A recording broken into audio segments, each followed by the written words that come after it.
원장님 안녕하세요. 타병원에서 윤곽 3종 수술 4개월 전에 받고 갑자기 어떤 개방교합이 생기고 교합이 틀어졌어요.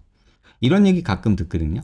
아래 이빨이 뒤로 들어가 있고 제일 끝 어금니 한 개씩만 닿고 나머지가 닿지 않아요. 교정했던 치과관이 윤곽 수술 때문에 생긴 것 같다고 합니다. 턱관절에 문제가 생긴 것 같다는데 윤곽 수술로 인해서 턱관절 치료와 재교정은 물론 양악도 고려해야 될 정도로 교합이 아예 틀어져 버리는 것, 이게 가능한 일인가요? 사실 이 정도까지 가는 경우는 거의 없다고 보셔도 되고요. 만약 그렇다 치면 광대 수술이 원인일지 턱 수술이 원인일지요. 또한 광대 불려빈 상태로 턱관절 치료받는 것이 위험한지요. 전혀 상관없어요. 전혀 상관없는데 이거에 대해서 말씀을 드리면 제가 영상을 하나 준비했는데 이거는 같이 한번 볼게요. 이 턱관절 주변에 교근도 있고요. 이 안쪽에 메디알 테리고이드 머슬이라고 해서 이렇게 테리고이드 머슬이라는 게 있어요. 근데 사각턱 수술을 하면 이 뼈 자체가 근육하고 분리가 되죠. 광대 수술을 하면 또 여기도 근육이 분리가 돼요. 그러면 교합이라는 거는 근육이 뼈를 움직일 때 이렇게 이가 맞닿는 거잖아요. 그러면 그게 조금 불편해질 수도 있고 틀어지는 느낌이 들 수 있어요. 근데 문제는 뭐냐면 윤곽 3종이나 뭐 이런 거 하고서 입을 오랫동안 안 벌린 분들이 꼭 이 얘기를 하세요. 뭐 입 벌리면 광대가 불류압이 생긴다, 뭐 어쩐다 저쩐다 해가지고 죽만 먹고 3개월 보내시고 막 이런 분들 있잖아요. 그런 분들이 꼭 교합 얘기를 하세요. 이게 수술하자마자 그냥 식사 어느 정도 하세요 이렇게 해버리면 사실은 이 교합 문제 얘기하는 분들 거의 없거든요. 근데 한 3개월 동안 입을 안 벌리고 광대 불류압이니 뭐 이런 거 걱정돼 가지고 죽만 먹고 다니고 이러시는 분들이 있어요. 입도 안 벌리고 말도 쫑쫑쫑쫑 하시고. 그런 분들이 꼭 요 교합 문제를 얘기를 하세요. 그림 하나 보여드릴게요. 요걸 하나 보여드릴 텐데 이거 그냥 제가 쓰는 아나토미 소프트웨어거든요. 근데 이 녀석이 되게 괜찮은 기능이 있어서 그걸 좀 보여드릴게요. 지금 보면 요게 이제 턱에 붙어 있는 근육이거든요. 뭐 근육을 한꺼풀씩 이렇게 벗겨볼 수가 있는데 이게 플라시스마라는 근육이고 이게 교근이고 이게 이제 입꼬리 내림근 그 다음에 요게 이제 교근 중에 이게 수피리어 이게 인피리어 마세터 수피리어 마세터라고 불러요. 근데 광대 수술하면 여기를 절골하죠. 여기를 그러니까는 이 근육이 영향을 받겠죠. 그 다음에 이 안쪽에도 보면요. 근육을 하나씩 좀 벗겨 볼게요. 이렇게 보면은 요 안쪽에도 여기 보시면 요 테리고이드 머슬이라는 게 있어요. 요게 이 녀석이 입을 벌릴 때 어떻게 되는지 한번 보여드릴게요. 이런 식으로 움직여요. 입을 벌리고 닫을 때. 자, 옆에서 보면 입을 벌리고 닫을 때 이 근육들이 이렇게 움직여요. 보시면 지금 요 근육이 이렇게 움직여요. 그리고 턱관절도 이렇게 앞으로 빠졌다 들어갔다 하죠. 이런 식으로.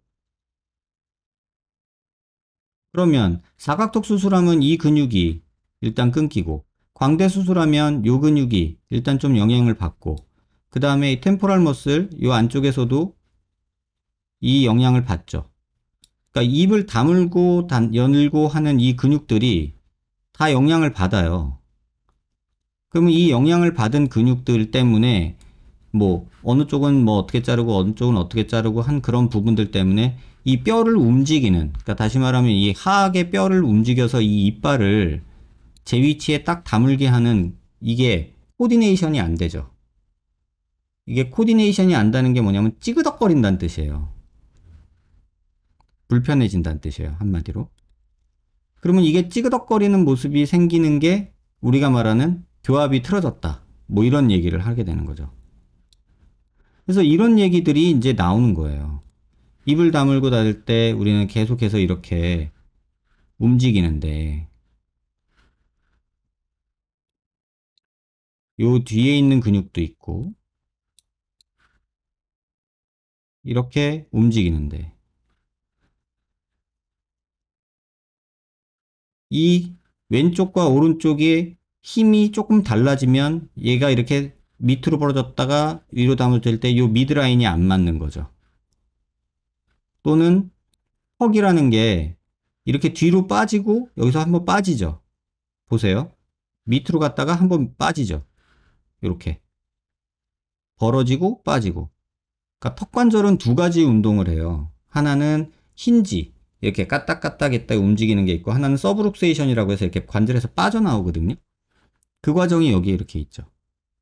그런데 들어갈 때 아래턱이 덜 들어간 거예요. 그러면 교합이 틀어졌다. 이런 생각이 들죠. 그러니까 예를 들면 코디네이션이라는 게 뭐냐면요. 우리가 손가락으로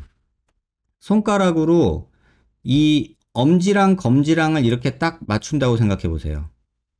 이렇게. 그러면 엄지를 움직이는 근육하고 이 두 번째 검지를 움직이는 근육이 이렇게 딱 움직여야 이게 손가락이 딱 찝어지겠죠. 이런 식으로.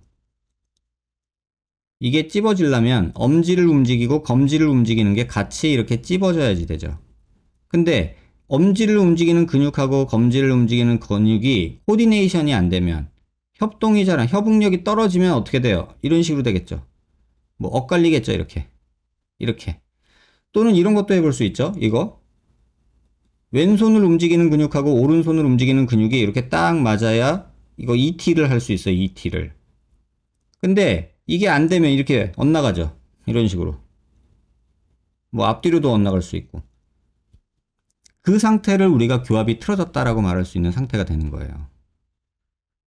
그래서 여러분들이 그 부분을 조금은 이해를 하시면 답이 될 것 같고, 가장 큰 거는 뭐냐면 4개월 동안 입을 잘 벌렸느냐, 식사를 잘 했느냐, 말을 잘 했느냐가 핵심이에요.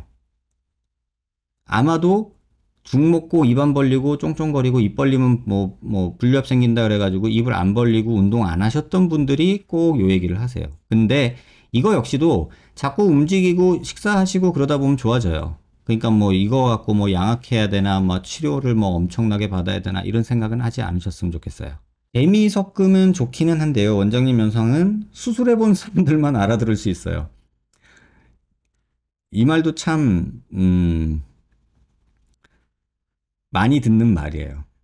수술하기 전에 들으면 어렵고 졸린대요. 잠은 잘 온대요. 근데 수술하고 나서 보면 저 얘기가 그 얘기구나 하고 좀 알아들을 수 있대요. 근데 이 말 되게 많이 들었거든요. 제가 설명하는 능력이 부족한 것 같기도 해요.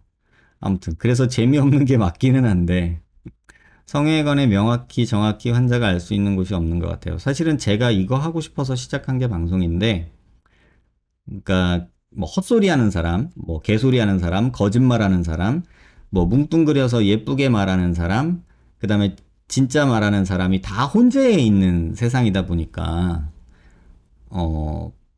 여러분들이 뭐 제 얘기만 다 믿는 것도 옳지 않은 것 같고, 그렇다고 또 이렇게 같은 선상에서 놓고 보면 뭐 얘는 이러는 거고 쟤는 저러는 거고 이러니 혼돈이 생길 수밖에 없는 현재 모습인 것 같아요.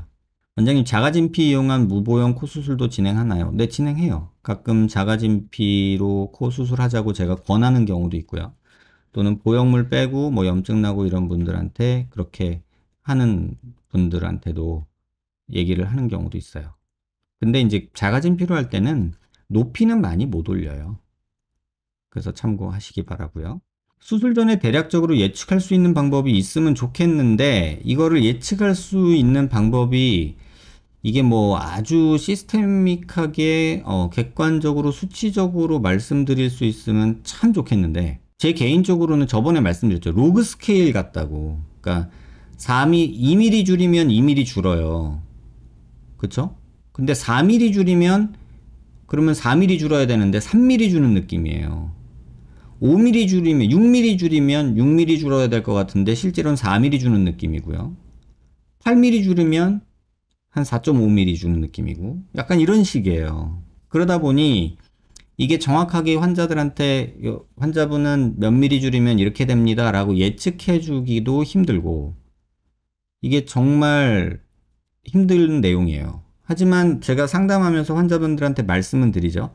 지금 폭이 이러하고 피부 두께가 이러하니 줄이면은 요 정도는 될 거다라고 객관적으로 어느 정도 말씀을 드려요. 그리고 이거 넘어서 줄여봤자 그 이상은 안 된다. 오히려 함물 생긴다. 이렇게 말씀을 드려요. 근데 이제 제가 입장을 바꿔봤거든요. 내가 광대 수술을 계획하고 있고 광대가 너무 많이 나왔다라고 생각을 하면 많이 줄이면 많이 줄지 않을까라고 생각하는 게 환자 입장에서는 맞는 것 같아요. 그러니까 많이 줄여준다는 병원에 뭔가 선호되는 거죠. A병원에서는 6mm 줄여줄게.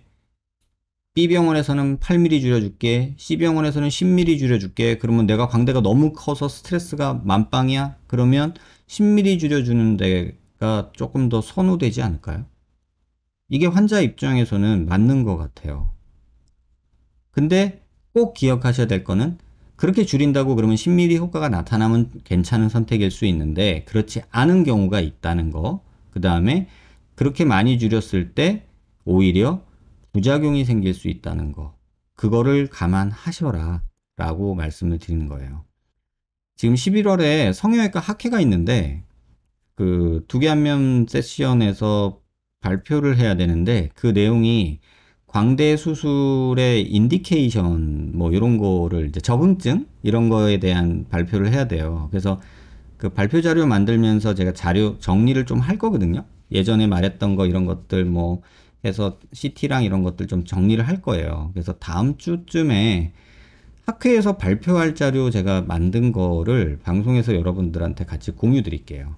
그래서 학회에서 발표하는 것보다 조금 더 자세하게 여러분들한테 실제 CT랑 어떤 제가 경험한 광대 수술에 대한 거에 대해서 조금 정리한 거를 보여드릴 수 있도록 준비를 해볼게요. 환자의 몸무게 변화는 없었나요? 몸무게 변화는 상관없어요. 몸무게 변화는 없었고요. 그리고 뼈랑 피부 사이에 공간이 있는 건지 지방이 채워진 건지 자세히 궁금해요. 흉살이에요.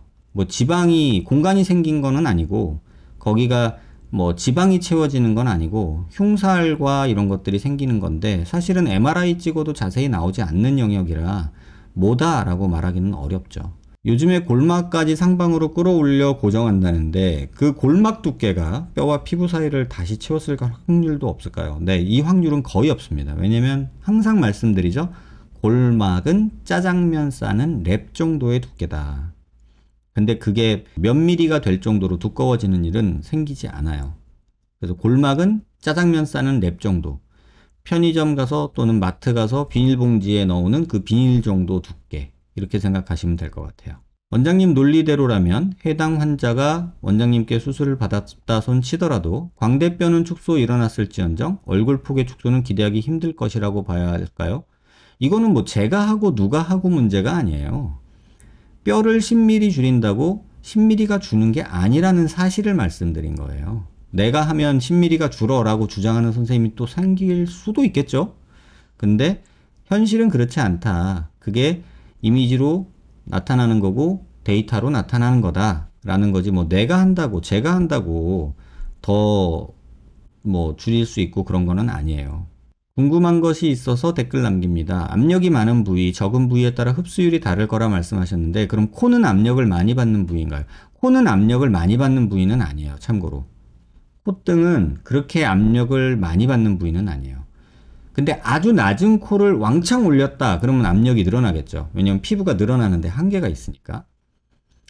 요즘 병원들에서 코 재수술로 기증진피, 인공진피 많이 사용하던데 코는 흡수율이 어느 정도일지 궁금합니다. 이거는 제가 뭐 많은 경험이 있는 건 아닌데 세브란스에서 임상을 했었거든요. 제 선배님이시죠.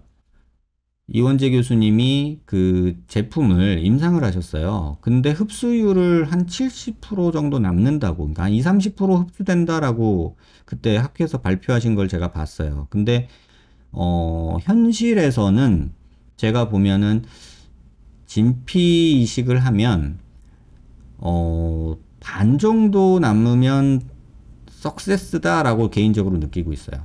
그러니까 이제 그 기간이 중요한데 그때 논문 발표, 그 학회에서 발표하신 거는 3개월 정도 경과였던 것 같은데 정확히 기억은 안 나요. 근데 제가 경험해 본 바로는 한 6개월, 1년 보면 한 반 남으면 성공이다. 근데 어떤 경우는 한 20% 남기도 해요. 그러니까 이거 환자마다 수술 방법 따라 이것도 또 막 조금 달라지는 것 같기는 그런 느낌도 있어요. 그래서 흡수에 대해서 진피는 생각을 해야 된다. 반 정도면 성공적이다라고 개인적으로 느끼고 있다는 거. 답이 되셨으면 좋겠네요. 두꺼워진 여러 층살의 두께를 줄이려면 어떻게 할까요? 아까 제가 말씀드렸죠. 이렇게 얘기하면 꼭 저 살을 어떻게 줄이냐 이제 요걸 갖고 얘기하시잖아요. CT로 본다고 해서 살을 볼 수는 없어요. 그 살에 뭐가 있는 거는 알 수가 없어요. MRI 찍어도 그렇게 딱 뭐다 구분되는 그런 건 아니고 뭐 조직 검사 정도 하면 모르겠는데 거기서 조직 검사하려고 살을 떼내기가 쉽지도 않죠. 그래서 제가 볼 때는 두께를 줄이는 거는 저기는 저렇게 뼈를 많이 줄이려고 생각하지 말아야 되고요. 일단 기본적으로 두꺼워진 살이 있다면 뭐 주사가 가장 첫 번째 고려 대상이겠고, 살이 많다면 다이어트겠고, 그게 아니라 흉살이라면 뭐 스테로이드 주사 같은 거가 2차적인 조금 해결책이 되기는 하겠죠. 근데 둘다 제가 생각할 때는 아주 뭐 훌륭한 방법은 아니에요. 오히려 저런 상태가 되지 않게 광대 수술을 조금은 조심스럽게 해야 된다는 게 제 입장이에요. 선생님, 제가 정말 궁금한 게 있어서요. 주걱턱 양악에서 상악을 살짝 앞으로 빼고 시계 방향 회전하면 팔자주름이 없어진다면서 병원 상담 시 그러더라고요. 근데 막상 수술한 사람들 사진 보여주는데 앞볼은 볼록해진 것 같긴 한데 코 바로 옆은 약간 쑥 들어간 것처럼 보이는 사람들이 있던데요. 개선되지 않은 사람들은 왜 그럴까요? 이거를 설명을 드리려면 그냥 CT를 하나 보여드리는 게 나을 것 같은데, 우리가요, 이 CT를 보시면 양악 수술할 때는 여기를 잘라요. 여기를 이렇게 자르거든요. 그래서 요 덩어리가 앞으로 나오는 거예요. 이 덩어리가. 그래서 양악 수술이라는 거를 하면 우리가 요렇게 자르고 요렇게 잘라서 이 턱 덩어리를 앞으로 빼고 뒤로 빼고 뭐 회전시키고 이런 걸 하는 건데, 문제는 이 상태에서 피부 음영이랑 같이 보면 코는 여기 뼈가 이렇게 있잖아요. 근데 콧볼은 여기 밑에까지 있어요. 그러니까 여기는 조금 나오는 느낌이 있을 수 있겠지만 여기는 전혀 안 나와요. 그러니까 콧볼이 있는데 중간 위쪽은. 그러니까 요게 중요한 것 같아요. 그래서 양악해서 오히려 중안면부가 꺼져 있는 분들을 해결한다는 거는 분명히 한계가 있어요. 완전히 이걸로만 해결된다? 이렇게 생각하시면 안 될 것 같아요. 약간 들어간 것처럼 보이는 사람이 있는 게 어찌 보면 당연한 결과예요. 양악 수술 후 제 입이 저렇습니다. 처음부터 저렇지는 않았고요. 시간이 지나면서 점점 심해집니다. 마치 근육이 퇴축하고 있는 느낌이네요. 한쪽 입술 말려 들어감, 24시간 지속되는 통증. 이거는요, 이렇게 말씀을 드리는 게 맞을 것 같아요. 우리가 비대칭이 아주 심한 상태라면 이 턱 근육도 이쪽으로 있겠죠? 제가 이렇게 보면 예를 들면 제 턱이 이렇다고 생각해 보세요. 이렇게. 근데 양악 수술을 해서 턱만 옮겨놨어요. 그러면 살도 이렇게 좀 따라올 것 같지만 사실은 살은 아직 여기 있어요. 이렇게 있어요. 뼈는 일로 갔어요. 근데 살은 여기 있어요. 그러면 이 코디네이션이 또 안 맞아요. 그러면 그게 맞아가는데 시간이 꽤 걸릴 수 있기는 해요. 그래서 비대칭이 아주 심한 분들이 양악 수술을 하면 이런 표정 이상한 게 생길 수 있다는 게 첫 번째.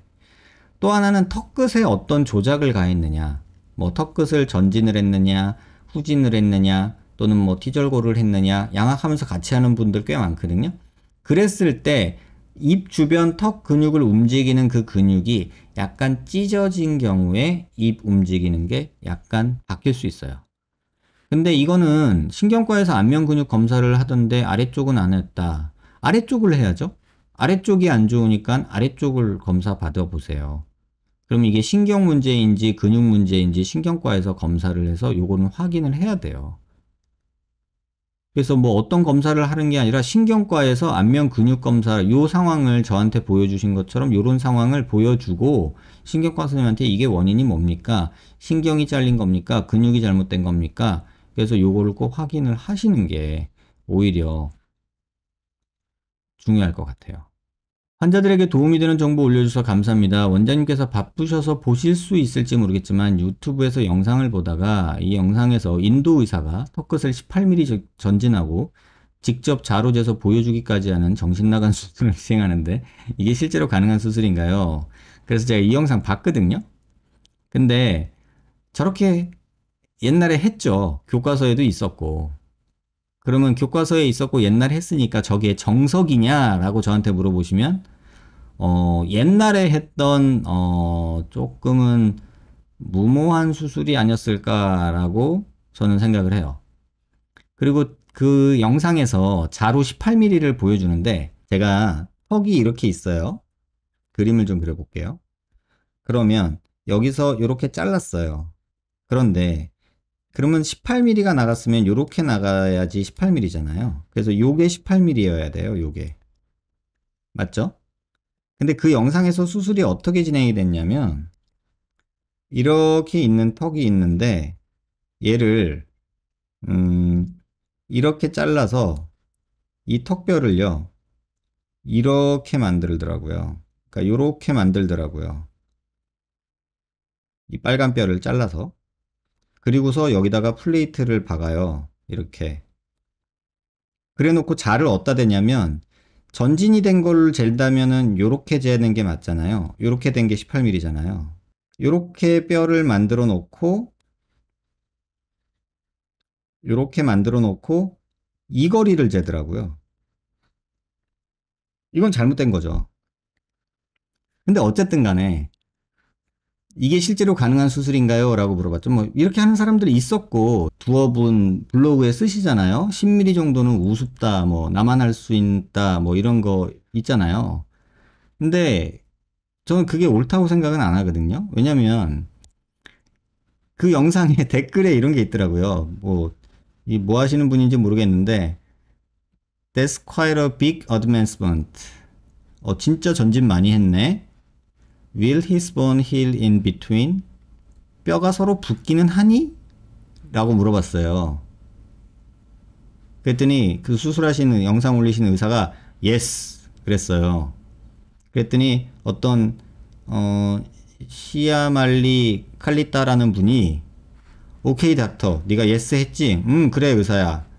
그러면 뼈가 다 나은 결과를 영상으로 만들어서 보여줄래?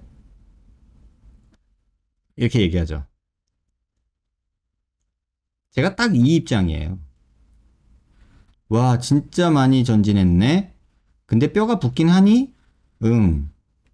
그럼 그거 영상 한번 보여줄래? 제가 앞서도 말씀드렸죠. 나 이렇게 수술한다. 수술하고 나서 겉모양 이렇다. 누구든 말할 수 있어요. 그리고 뼈 붙니? 응, 붙어. 누구든 말할 수 있어요. 그럼 붙은 거 CT로 보여줘봐. 안 알려줌. 이건 아니잖아요. 그러니까 본인이 주장을 하려면 본인의 주장에 대한 결과를 보여줘야 되거든요.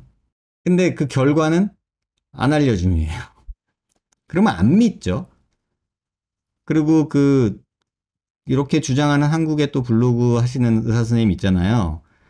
그분이 얼마 전에 글 쓴 걸 봤는데, 그러면 뼈가 뭐 몇 미리가 떨어져 있어야 뭐 뼈가 생겨서 붙냐, 뭐 이런 거 논문을 적어서 올리셨더라고요. 그 논문 저도 알거든요. 근데 교과서적으로 어떻게 돼 있냐면은 뼈끼리 붙으려면은 최소 3mm 정도만 떨어져 있어야 된다. 라는 게 이제 일반적으로 통용되는 안면윤곽 뼈 수술하는 사람들 안면골에서 3mm 정도의 갭은 뼈가 붙는다 라고 생각을 해요. 근데 저도 영상에서 간혹 올려드렸지만 광대에서 막 5mm, 7mm 벌어져 있는 게 한 2년, 3년 지났더니 뼈가 붙는 경우도 있잖아요. 그쵸? 제가 영상에서 그런 경우 보여드렸죠. 광대 체부에 갭이 한 7mm 정도 있었는데 2, 3년이 있다 왔는데 이게 뼈가 붙었더라니까요. 그 영상 올려드린 거 한번 찾아보세요. 그런데 그걸 보고서 야 7mm 괜찮아. 7mm 정도 됐는데 뼈 붙어. 이렇게 말하고 논문을 쓰는 사람들도 있단 말이에요. 그럼 몇 명이나 그렇게 붙는데 그러면 몇 명의 7mm 갭 있는 사람이 뼈가 다 붙는 거를 보여줘야 이게 그렇게 7mm까지 괜찮다라고 말할 수 있는 걸까? 요새는 논문도 못 믿어요, 사실은. 왜냐면 본인이 주장하고 싶은 근거만 보여주니까. 근데 의사들은 그거를 한두 개를 보고서 이렇구나 저렇구나 판단하지 않잖아요. 전체적으로 쫙 오버럴하게 보고 그럼 7mm 갭이 있던 100명이 있으면 다 붙어서 이렇게 되는 경우가 60% 이상이다. 60명 이상이다. 그러면 뭐 제가 이해를 하겠죠. 받아들일 수 있죠. 근데 몇 명이 있었는데 한 4, 5명 그런 거 보니까 뭐 된다 이렇게 말하면 그건 저는 안 믿어요. 그건 마치 코로나 백신 맞고서 뭐 장이 썩어, 심낭염이 생겨, 뭐 머리털이 빠져, 가슴이 커져, 뭐 별별 부작용들 사례들 많잖아요. 그런 일부 얘기 갖다가 마치 이 백신 맞으면 다 그렇게 되는 것처럼 판단하는 것처럼 오류를 범한다고요. 그래서 그건 틀리는 얘기예요. 근데 이 영상이 딱 그렇더라고요. 그래, 저렇게 수술할 수 있지. 근데 저게 뼈가 완전히 붙지 않을 텐데, 저기 흉살 생기면서 턱 근육이 막 뭉치고 엉성하게 막 되고 함몰 생길 수도 있고 녹을 수도 있고 안 붙을 수도 있고 덜렁일 수도 있고 변수가 되게 많은데 저 정도면 제가 그렇게 생각을 했거든요. 근데 댓글에 써놨잖아요. 진짜 전진 많이 했네. 근데 뼈끼리 붙니? 응. 그래? 오케이. 오케이 닥터. 보여줘. 안 알려줌 답 없음이에요. 이게 그거를 꼭 기억하셔야 될 부분인 것 같아요. 원장님 영상에서 보여주시는 고화질 CT로 보면 새로 올린 피부 두꺼워지는 영상 같이 피부 조직 어느 부위가 어떤 상태인지 두께 정도는 확인할 수 있지만 사실은 뭐 그게 뭐고 뭐고를 정확하게 다 볼 수는 없어요. MRI로도 얼굴에 다 그 층을 다 보기는 힘들어요. 왜냐하면 실제 해부학을 사체로 해부를 해보면요 진짜 종이장 같은 조직들이 너무 많은 게 얼굴이에요. 그래서 얼굴을 움직이는 근육들이요 대부분 종이장 같은 근육들이 많아요. 그래서 뭐 조금 두꺼운 애들이 마분지 정도 두께, 책받침 정도 두께, 그리고 나머지는 그냥 진짜 A4 용지 종이 같은 애들이 많거든요. 근데 CT나 MRI가 그 정도를 다 잡아내질 못해요. 그래서 궁금한 거는 알겠는데 그렇게까지 보진 못한다. 그렇게 보시면 될 것 같아요. 스마스는 정확히 어떤 부분을 말하나요? 정해진 건 없다고 하던데 정해진 게 없는 게 아니라 이 정의 자체가 이렇게 돼 있어요. 스마스는 약자로 Superficial Muscular Aponeurotic System이에요. 시스템. 뭐뭐뭐뭐뭐가 섞여 있는 거를 우리가 스마스라고 통칭하자. 뭐 이런 거예요. 그래서 is often described as a organized fibrous network이라고 해요. 그러니까 구조화된 섬유성 구조체다라고 말을 하고 플라시스마 머스라고 파로티드 파시아 또 파이브로머스큘러 레이어가 이제 이런 것들을 함께 우리는 스마스라고 한다. 말이 참 어렵죠? 그래서 그림으로 조금 보여드릴게요. 이 관자놀이 부분의 단면도를 각각 보여주는 거고요. 이건 관자놀이의 가로 방향, 이거는 광대 부위의 세로 방향, 이거는 볼 부위의 가로 방향이에요. 그러니까 이런 식으로 보면은 이 단면이 다 달라요. 그래서 이쪽에서는 스마스라고 하는 애가 슈퍼피셜 템포럴 파시아 요 녀석을 우리가 스마스에 들어간다고 보고 여기에서는 이렇게 스마스라고 표시된 요 하늘색 요 녀석이라고 보고요. 여기 보면 슈퍼피셜 템포럴 파시아가 스마스랑 연결이 돼 있죠. 이렇게 요 부분 보시면 슈퍼피셜 템포럴 파시아 지금 요 녀석이 여기서 보는 하늘색이 여기서 보면은 주황색으로 이렇게 오버래핑 돼 있죠. 그거고요. 그 다음에 이 얼굴 볼 쪽 가운데로 보면은 이 스마스라고 하는 애가 이렇게 근육과 교근과 침샘을 싸고 있는 이 파로티드 그랜드 파시아 위를 달려가는 이러한 스마스가 또 존재를 해요. 어렵죠. 그러면 부위별로 보면은 피부를 껍질로 하나를 벗기면 이렇게 템포럴 파시아가 있고, 템포럴 파시아라는 게 템포럴 머슬을 싸고 있는 근막이에요. 그 다음에 지방층 밑에 스마스가 있고, 그 다음에 여기 템포럴 머슬을 싸고 있는 파시아가 이렇게 붙어 있고, 그 다음에 여기는 파로티드 그랜드, 침샘을 싸고 있는 파시아, 근막이 안에 있고 그 겉에 있는 거가 스마스고, 그 다음에 플라티스마랑 연결되고, 뭐 이런 구조예요. 그래서 딱히 정해진 건 없는 게 아니라 되게 여러 가지 조직들을 그 층에 있는 거를 총칭해서 이렇게 말을 하는 거예요. 너무 깊게 가지 마요. 뭐 정해진 게 없는 게 아니라 여러 가지를 말하는 거예요. 원장님 혹시 콘헤드 두상을 가진 사람들은 두상 외에도 다른 비슷한 특징이 있나요? 인터넷에서 콘헤드 특징이 목만 징그럽게 길고 턱선이 못생겼다. 두상에 비해 목이 얇다는 얘기가 있더라고요. 그리고 장두형 두상과 콘헤드 두상의 차이가 궁금해요. 나중에 다뤄주실 수 있나요? 근데 사실 이거 저도 잘 몰라요. 뭐 두상만 이렇게 보면서 하시는 분들도 있는 것 같긴 한데 제가 이렇게 막 깊게 관심을 두고 있는 영역이 아니어서 뭐 코네드라는 게 뭔지는 아시죠? 이렇게 된 거. 뭐 그다음에 뭐 여러분들 장두형, 단두형, 뭐 장두형 앞뒤로 넓은 거. 이 장두형의 이제 대표적인 게 에일리언이죠. 에일리언. 그 에일리언 이렇게 머리통 길잖아요. 앞뒤로. 그다음에 코네드는 이렇게 뾰족한 거고. 그래서 이런 차이가 있는데 그런 사람들이 뭐 얼굴까지 어떻게 생겼냐 이런 거는 제가 찾아보지는 않았어요. 그래서 저도 잘 모릅니다. 이거는. 중안면부 꺼진 걸 뼈를 잘라서 부비동 공간을 늘리면서 들어 올리는 수술은 현대의학으로 불가능한 게 아니라요. 이런 수술은 4, 50년 전부터 시행되어 오고 있습니다. 뭘 채워 넣는 게 아니라 안에서부터 들어 올려진다는 느낌으로요. 자, 여기 그냥 참고 예전에도 한번 보여드렸던 그림이에요. 이게 이제 양악 수술할 때 르포1 절골 라인이고요. 그 다음에 이건 르포2라고 그래가지고 크루존이나 빈더 신드롬이라는 어떤 질환을 앓고 있는 경우에 중안면부를 이렇게 잘라가지고 여기를 끄집어내는 수술이 있어요. 그 다음에 크루존 아이 같은 경우는 눈이 튀어나오기 때문에 시력 보호를 위해서 이 눈뼈까지 포함해서 이렇게 잘라내는 이런 수술을 해요. 근데 이걸 미용 목적으로 하겠냐는 거죠. 왜냐하면 이 수술을 굉장히 환자분 고생 많이 해야 돼요.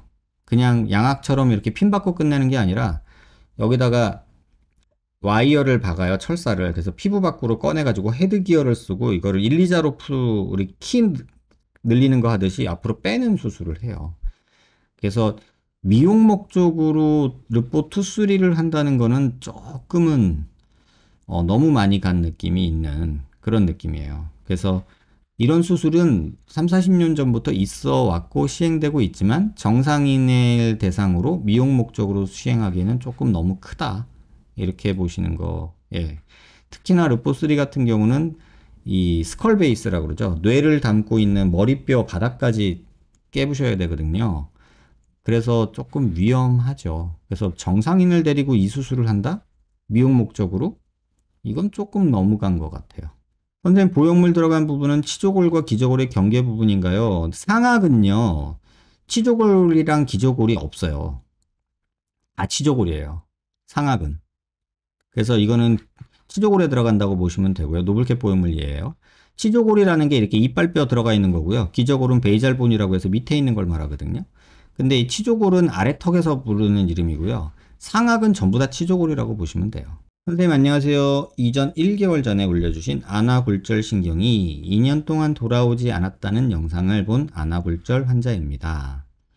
이렇게 환자들 영상 올려주셔서 감사드립니다. 선생님 채널 보고 그래도 많은 적은 정보라도 얻을 수 있어서 마음이 위안이 됐어요. 다름이 아니라 제가 아나골절 수술을 하고 이제 퇴원 준비 중인데요. 수술한 쪽, 눈썹 쪽부터 콧대 방향까지와 눈의 아랫부분부터 바깥쪽까지 마치 부분 마취한 것 같은 둔한 감각이 발생하는 증상이 생겼습니다. 수술 전의 감각은 너무 정상이었고 수술 후에 발생했습니다. 이게 안화골절 됐는데 요 신경이 멀쩡했다는 거죠, 지금. 그렇다면 수술 후에 어쨌든 수술 때문에 생긴 거겠죠? 그래서 물론 선생님께도 말씀드렸는데 선생님께서는 당연하다는 듯 수술 후에 신경이 충격을 받아서 그럴 수도 있고 모든 신경을 다 살릴 수는 없다라고 하셨지만 선생님에게서는 조금 예상치 못하셨다는 느낌이 낌새가 보였습니다. 신경 다 살리면서 절개할 수가 없다는 그런 입장으로 말씀하시더라고요. 수술 이전에 복시라던가 붓기에 대한 설명은 당연히 들었고 굉장히 걱정이 많았던 저는 여러 가지 묻고 들었으나 감각이 이렇게 둔해지는 것에 대해서는 언급받지 못했습니다. 그래서 조금 당황스러운데 그나마 선생님 이전 영상을 보고 조금이나마 위안이 됐습니다. 신경이 멀쩡했던 안아골절 환자에 대해서 안아골절 수술을 위해 절개를 할 때 신경을 다 살리면서 절개할 수 없다는 주장은 맞는 주장인가요? 그리고 이것이 의료과실에 해당할 수 있나요? 사실 이 영역이 좀 어려운데요. 이걸 의료과실이다 마다라고 말하기는 조금 어려워요. 그래서 요거 한번 제가 보여드리는 게 나을 것 같아요. 아나미 신경이라는 게 어떻게 가는지 한번 보여드릴게요. 요 녀석이거든요. 요 녀석. 요 녀석. 근데 요 녀석이 어디로 지나갔는지 한번 보시라고요. 자, 여기 있죠, 여기. 요 녀석이 아나미 신경이에요. 눈 밑에. 이거 보이시나요? 조금 각도를 달리하면 눈 밑에 여기 보라색으로 보이는 게 아나미 신경이에요. 여기서 나와서 요 속에서 나와서 눈 뒤쪽이죠. 눈 뒤쪽 여기서 나와서 요렇게 눈 바닥으로 가다가 여기서 구멍을 뚫어요. 그리고 여기로 나와요. 요 인프라오비탈 러브 포라멘이라는 데로 나와요. 여기서 나와서 신경이 이렇게 가는 거예요. 그러면 이 신경이 감각을 어디를 담당하느냐? 요거를 보여드리면 이렇게 보여드리면 좀 잘 보일 것 같은데 요렇게 지나가는 거예요. 요 눈 뒤에서 나와서 이렇게. 그러니까 안아골 골절이 생기면 보통 요 바닥뼈나 요런데 여기가 다 부러지거든요. 그러니까 여기도 부러지고 뭐 여기도 부러지고 막 이런 데로 막 다 부러져요. 그런데 이 밑에 안화 밑에 뼈가 이렇게 깨지면 우리가 요 밑에다가 이 눈 지방 빠지지 말라고 요렇게 뭐 판때기 같은 거 티타늄이니 뭐니로 요렇게 넣어주거든요. 눈 밑에다가. 그리고 여기다 나사를 꽝꽝 박죠. 보통. 이 신경을 박리하면서 여기서 건드릴 수도 있고요. 또 하나는 여기 뼈가 부러지면서 이 신경을 잘라지기도 하고 다치기도 해요. 그러니까는 이거를 정확하게 뭐라고 말하기도 어렵고, 그 다음에 이 신경은 머릿속에서 보면은 이렇게 깊은 곳에서 뇌신경이거든요. 머릿속 깊은 데서 이렇게 나오거든요. 그래서 이 녀석을 뭐 수술하면서 잘라 먹었을 가능성, 그 다음에 다치면서 안아골절이 생기면서 이게 이렇게 잘못됐을 가능성, 여러 가지가 있어요.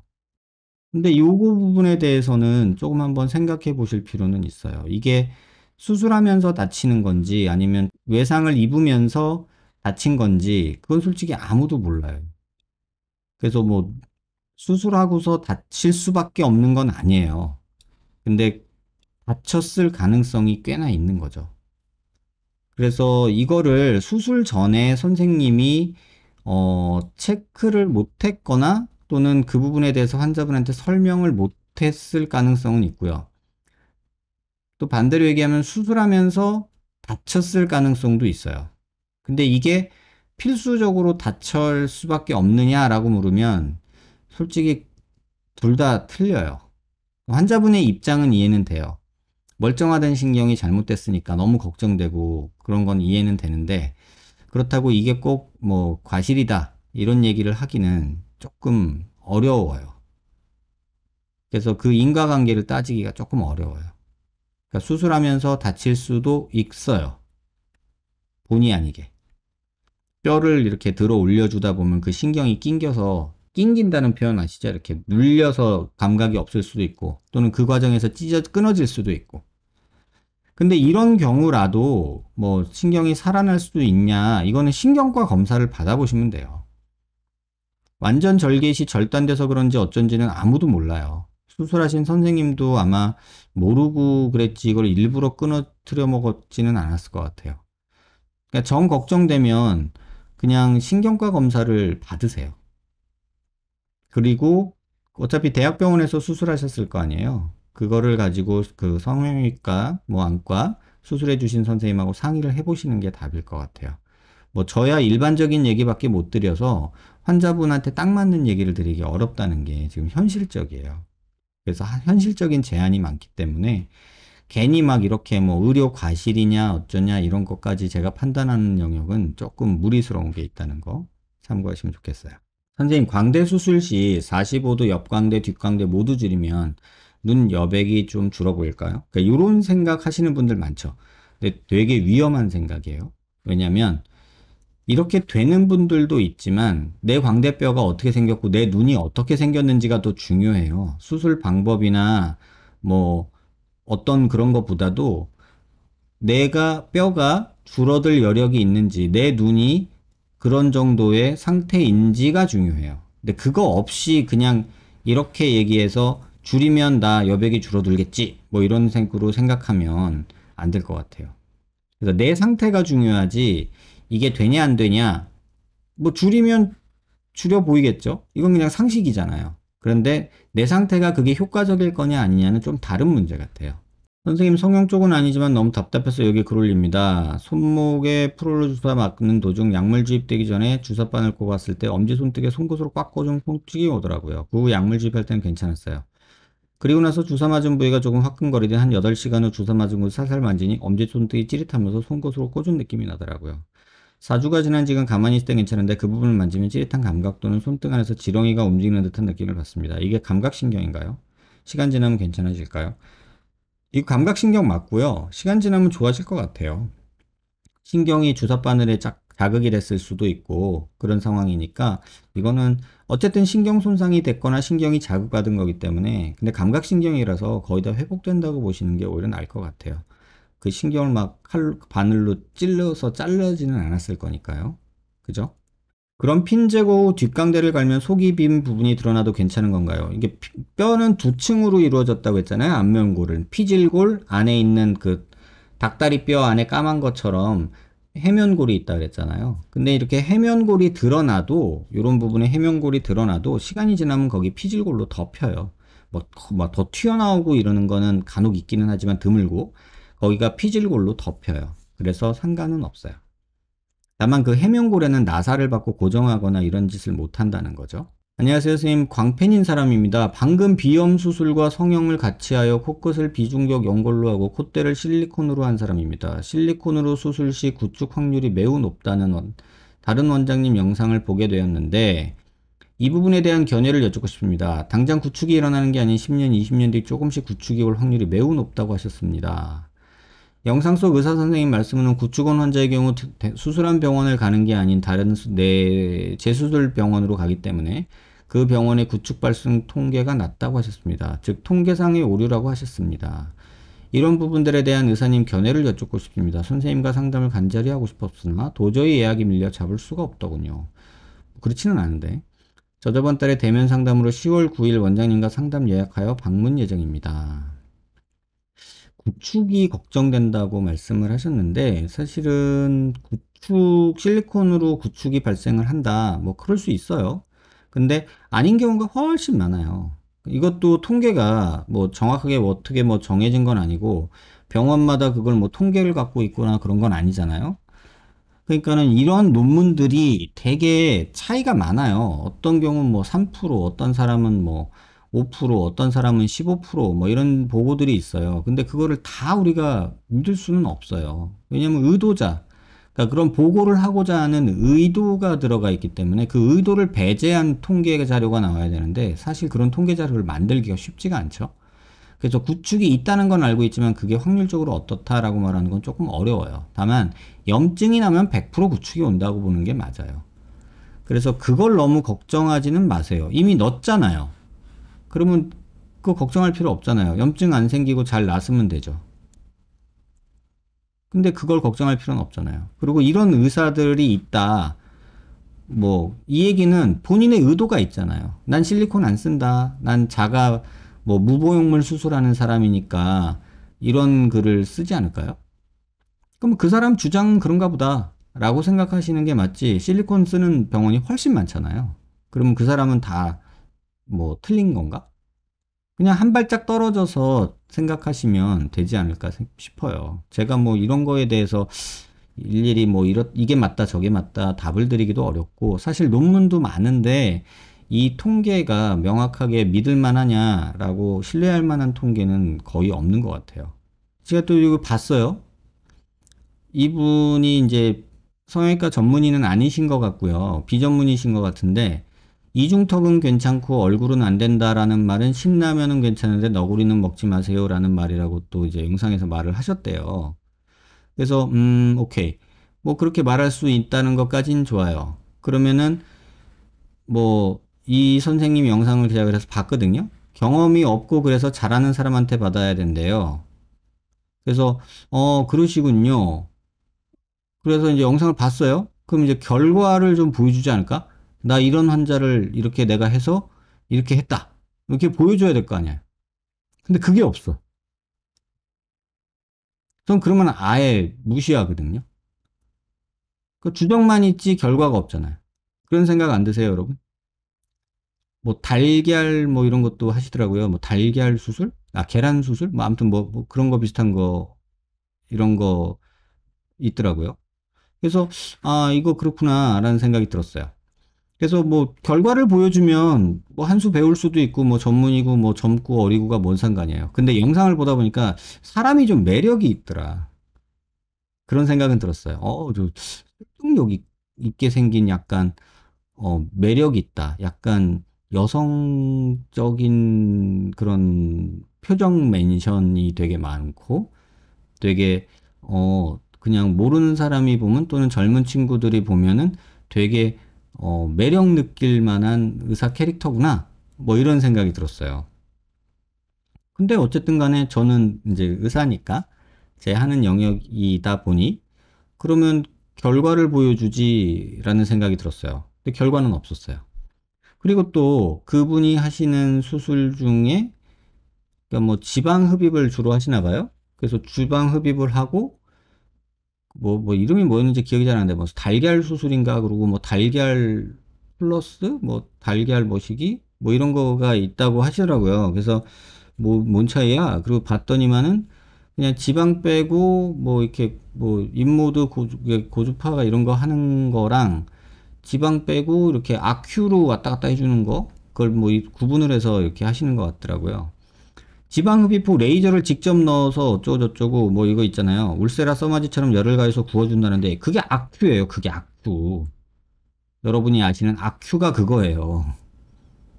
근데 이거를 이제 무슨 달걀 뭐 이런 걸로 이름을 바꿔서 얘기를 하는 거죠. 이게 모르는 사람이 보면 되게 혹할 수 있겠다. 그런 생각이 들더라고요. 그래서 그냥 뭐 결과를 보여주면 좀 배우고 싶은데, 물어보고 싶은데, 뭐 결과가 없고 말만 있으니까 그래서 그냥 그런 분이구나 라고 생각하고 넘겼어요. 근데 모르는 삼자 입장에서 보면은 영상 보고 사람 의사 캐릭터 자체가 되게 매력적인 사람이더라고요. 하지만 제가 판단하는 거는 결과만 보지 뭐 그 사람이 잘생기고 못생기고 나이 많고 어리고 학교 어디 나왔고 전문이고 비전문이고 이거 갖고 따지지는 않거든요. 결과가 없으니까 뭐 결과를 보여줘야지 믿죠. 코랑 T존 아나상윤기 같이 해도 되나요? 그리고 미간 콧대가 많이 나서 보형물이 일부러 겹치게 설계하여도 될까요? 제가 영상 보시면 이렇게 아나상윤기랑 코랑 실리콘 보형물이랑 이렇게 겹치게 수술하고 있습니다. 이렇게 이미 하고 있어요. 그리고 이렇게 수술하라고 권하고 있어요. 이해되시죠? 이미 이렇게 하고 있고 이렇게 많은 분들이 하고 있어요. 원장님 45도 복구는 보형물이 필요적인가요? 이거 환자 상태에 따라 달라요. 어떤 경우는 필요 없는 경우도 있고요. 꼭 필요한 경우도 있고요. 그래서 이거는 정확히 뭐다라고 말하기는 어려울 것 같아요. 복코 수술 중에 코끝 피부 절개에서 모으는 수술이 있다고 들었습니다. 코끝 연골무기 귀연골 다 해도 복코가 안 돼.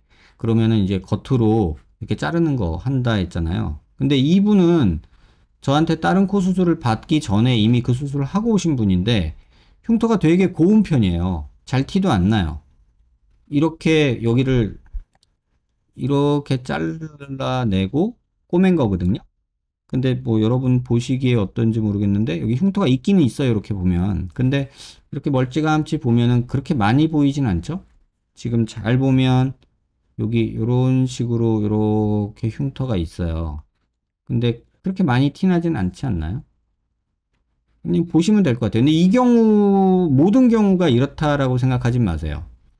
이 경우는 조금 곱게 잘라쓴 경우라고 보시는 게 오히려 맞지 않을까 이런 생각이 들어요. 눈물샘 근처에 보형물 넣을 수도 있나요? 눈물샘이 뭐 코 옆에 눈물샘도 있고 여기 옆에도 있는데요. 눈물샘 근처에는 뼈가 없어요. 뼈 아래쪽이죠. 그래서 거기는 보형물을 넣지 않습니다. 원장님 혹시 앞턱 전진술을 하면 고정핀 때문에 멘탈리스 머슬이 찢어질 수 있나요? 고정핀 때문에 근육이 찢어지지는 않아요. 고정핀하고는 상관은 없다고 보는 게 맞을 것 같아요. 가능성이 있냐 없냐 그러면 다 있어요. 근데 경우가 굉장히 희박하다 이렇게 보시면 될 것 같아요. 원장님 저는 양악과 턱구 수술 후 부작용으로 뼈도 문제지만 밑입술이 안으로 말려 들어가 얇아져 있어서 밑입술만 점막 전진으로 확대 성형하려는데 사정이 있어서 턱이랑 턱 끝 재건을 먼저 하고 싶어요. 나중에 바뀔 입술을 필러로 미리 만들어서 밑입술 확대 성형한 모양처럼 밑입술에 필러를 맞은 상태로 턱과 턱 끝 보형물을 넣을 수 있을까요? 넣을 수 있죠. 수술할 때 입술 모양 고려하는데 환자분이 그런 계획이 있으시다면 그것도 같이 고려해서 수술을 진행을 합니다. 코끝 재수술에 적합한 보형물이 뭐가 있을까요? 코끝 연골 묶기 한 지 3, 4년 차 되었고 처음 수술했을 때부터 자연스럽게 해달라고 그런지 그닥 높게 된 편이 아니었어요. 귀연골 사용해서 했고요. 지지대 만들어서 그런지 조금 초반보다 좀 더 낮은 상태고요. 복코였고 지금도 복코인데 재수술로 코끝을 좀 더 높게 그리고 모양을 더 예쁘게 바꿀 수 있겠죠? 그때 사용하는 보형물은 뭐가 보편적일까요? 근데 코끝은 보형물을 쓰지 않아요. 귀연골이나 뭐 비중격이나 늑연골로 쓰는데 뭐 환자분 상태에 따라서는 지금 봐서는 귀연골로 조금만 다듬어도 좀 되지 않을까 싶고 피부가 얇은 것 같아요. 연골 비친다는 거는 복코가 아닐 텐데 복코가 어떻게 연골이 비치죠? 재수술로 더 비춰볼까 걱정되는데 이것도 해결 가능할까요? 그러니까 복코가 연골이 비칠 수가 없죠. 연골이 비치면 복코가 아니죠. 그러니까 이거는 조금 모르겠어요. 환자분 상태를 보지 않고 이렇게 말하기는 어려울 것 같고요. 그리고 코끝에는 보형물을 넣지 않습니다.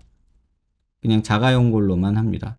꼭 필요하면 진피 정도 쓸 수 있어요. 뭐 기증 진피 그 정도는 쓸 수 있지만 코끝에 보형물은 쓰지 않습니다. 이노피토 수술 중에 카빙 가능한가요? 네, 가능합니다. 실제로 카빙을 하기도 합니다. 그래서 맞춰서 카빙으로 낮추죠. 낮추기도 하고요. 부채꼴 모양으로 된 것도 프로그램에서 만든 걸로 저절로 부채꼴이 만들어 나오고요. 또 특별하게 요구해서 좀 과장되게 부채꼴을 만들어 오기도 하고요. 근데 프로그램으로 부채꼴 모양으로 나옵니다. 제가 이너핏으로 눈썹과 미간 콧대 연결되는 모양을 만들어 주문했는데 보형물은 부채꼴 모양이 아니라 보트 모양으로 나오는 게 그럴 일은 없으니까 걱정하지 마시고요. 어떤 모양으로 나오는지 중간에 확인 가능한가요? 디자인 컨펌이라는 걸 해요. 그래서 환자분이 이노피 프로그램으로 만들고 보내면 회사에서 저한테 이 환자 보형물 이런 형태로 만들 겁니다 하고 레포트를 하나 줘요. 그러면 이렇게 진행하세요 라고 하면은 그게 제작이 들어가거든요. 근데 그 레포트를 환자분이 보시면 될 것 같아요. 같이 봐도 되니까.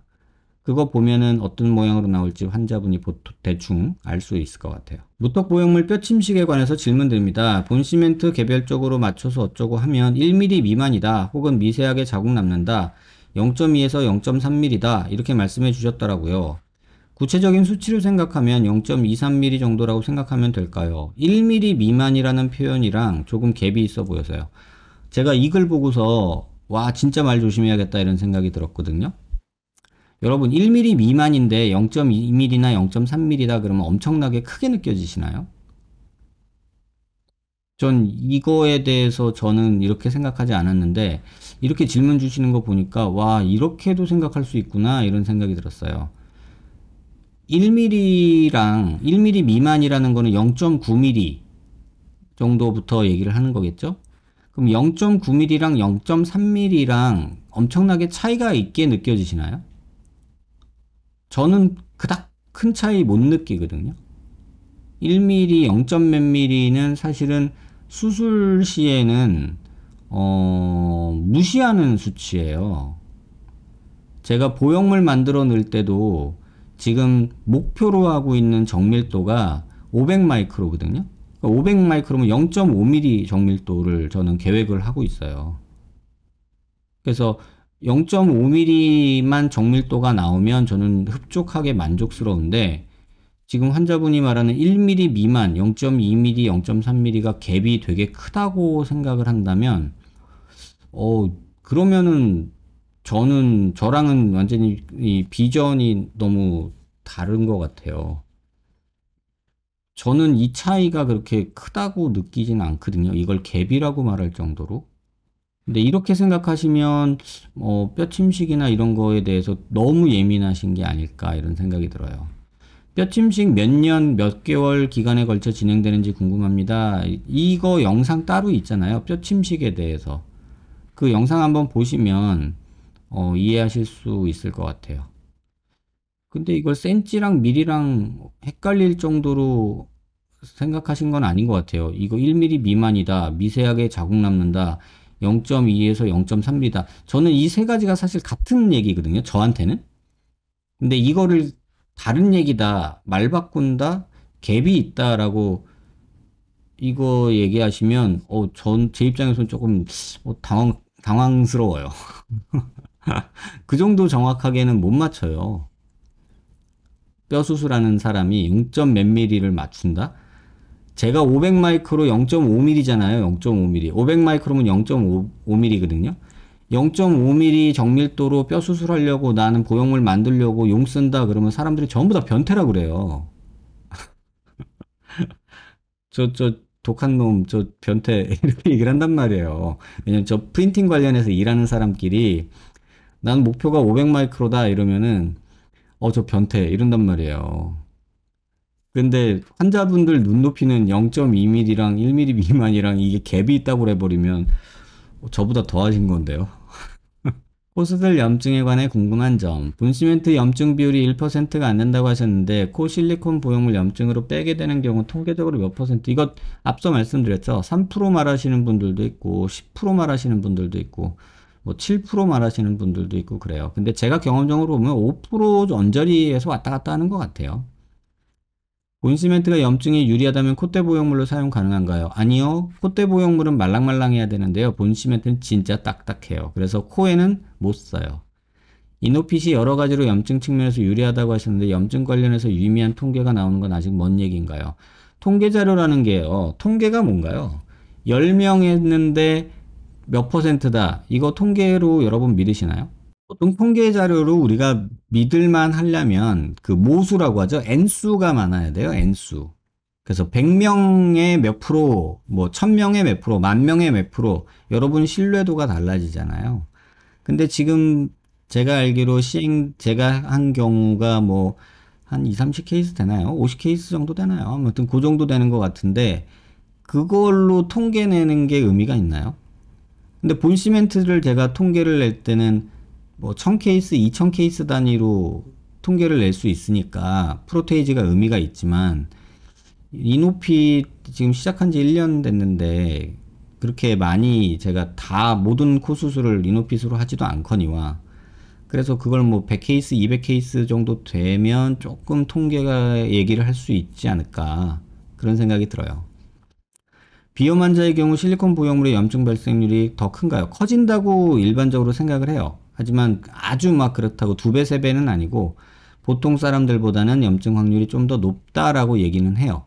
근데 그게 막 2배, 3배 막 이렇게 되는 건 아니에요. 9월 4일 유튜브에 게시한 콧볼 축소 줄어든 콧날개 게시물을 보았습니다. 해당 영상 마지막 부분에 콧날개를 늘리는 다른 방법이 있다라고 하셨는데 두 가지 방법이에요. 하나는 말씀하신 대로 피부 이식하는 방법이 있고요. 또 하나는 바닥을 높여줘서 넓어 보이게, 넓어지게, 퍼지게 하는 방법도 있어요. 외측 절개만 했다면 피부 이식할 때 난이도가, 이건 뭐 어렵진 않은데 흉터는 피할 수는 없을 것 같아요. 피부 이식은 흉터가 많이 남습니다, 여러분.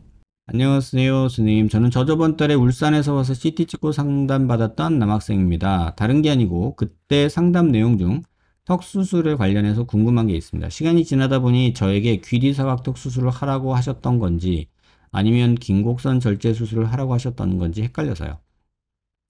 이런 거 혼돈하시는 분들 많죠. 참고로 저는 귀뒤사각턱 수술을 하지 않고 있고요. 저는 입안으로만 하고 있고요. 또 하나 말씀드릴 거는 귀뒤사각턱이라는 거는 방법이에요. 방법에서 수술 방법이 아니라 뼈를 자르러 들어가는 절개 부위를 어디로 하느냐, 입안 절개를 하느냐, 귀뒤 절개를 하느냐의 문제예요. 그 다음에 긴 곡선 절제술은 사각턱만 자르냐, 턱 앞까지 자르냐의 문제예요. 그래서 환자분한테 제가 귀뒤 사각턱 수술을 하라고 말했을 리는 만무하고요. 왜냐면 제가 안 하니까. 긴 곡선이나 뭐 그런 거를 하라고 했을 것 같은데, 그 얘기를 조금 드릴게요. 환자분 CT가 있으니까 그거 한번 같이 볼게요. 이 환자분이거든요. 제가 환자분한테 보통 설명드릴 때 이렇게 말씀드려요. 남자니까 귓볼 기준으로 한 2cm 정도 있으면 적절하다. 그러면 요만큼은 충분히 잘라주는 게 도움이 된다. 이렇게 얘기하죠. 그러면 여기만 이렇게 자를 거면 귀 뒤로 해도 되고, 예를 들면 라인을 뭐 여기만 이렇게 자르겠다, 뭐 여기만 이렇게 자르겠다, 요 정도 하겠다, 그러면 뭐 귀뒤 사각턱으로 해도 충분하죠. 근데 내가 요 앞까지, 초록색 라인 요 앞까지 이렇게 자르겠다, 그럼 이제 이게 긴 곡선이 되는 거거든요. 그러니까 정확히 영어로 말을 하면요, 여기까지 자르는 걸 앵글 오스텍토미라고 써요. 사각턱 절제. 그 다음에 논문이 나온 게 이렇게 앞까지, 턱 앞까지 자르는 거를 롱 커브드 오스텍토미라고 했어요. 롱 커브드, 길게 약간 곡선지게. 그래서 롱 커브드 오스텍토미라는 단어를 썼거든요. 그래서 이걸 한국말로 이제 긴 곡선 절제술이라고 했죠. 롱 커브드니까 긴 곡선. 그래서 이런 상황이면은 저라면, 남자분이라면 최소 여기까지는 잘라줘야 된다고 생각을 하고, 귀 뒤로 했을 때 여기까지는 조금 어려울 수 있지만 가능은 할 거예요. 근데 저는 귀뒤 사각턱 수술을 하지 않아요.